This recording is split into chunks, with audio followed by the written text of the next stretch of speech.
Hello guys, ആഷിഫാണ്. കേരളത്തിൽ ഇപ്പോൾ trending ആയിട്ടുള്ള ബൺ മസ്ക ഇപ്പോൾ ട്രിവാൻഡ്രത്തും എത്തിയിട്ടുണ്ട്. ഇവരാണ് ട്രിവാൻഡ്രത്ത് ആദ്യമായി ബൺ മസ്ക അവതരിപ്പിക്കുന്നത്. സ്പോട്ട് മിസ്സാവാതിരിക്കാൻ വീഡിയോ സേവ് ചെയ്ത് വെച്ചോ. ഒരു 10-20 വയസ്സുള്ള പയ്യന്മാർ ചേർന്ന് നടത്തുന്ന ചെറിയൊരു സംരംഭമാണിത്. എല്ലാവരും മാക്സിമം ഒന്ന് സപ്പോർട്ട് ചെയ്യുക. ബൺ മസ്കയുടെയും ഇറാനി ചായയുടെയും ചരിത്രം നോക്കാം.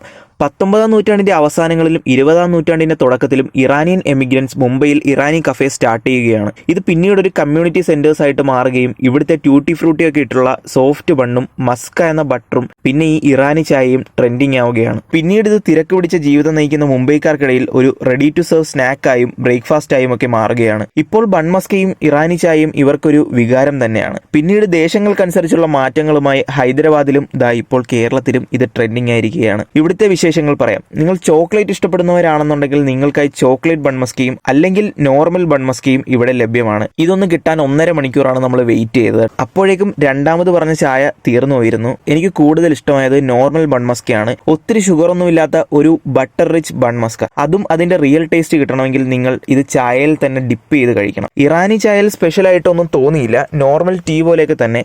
ഇത് രണ്ടും കൂടിയുള്ള കോംബോയാണ് അട്ടർലി ബട്ടർലി സൂപ്പർ ഡെലീഷ്യസ്. അപ്പോൾ ലൊക്കേഷൻ വരുന്നത് കുറവുംകുളം ITIക്ക് ഫ്രണ്ടിലായിട്ടാണ്. വീഡിയോ ഇഷ്ടമായാൽ അക്കൗണ്ട് ഒന്ന് ഫോളോ ചെയ്തേക്കുക. അടുത്ത വീഡിയോ ആയിട്ട് വീണ്ടും കാണാം. Bye from Ashif Riyas.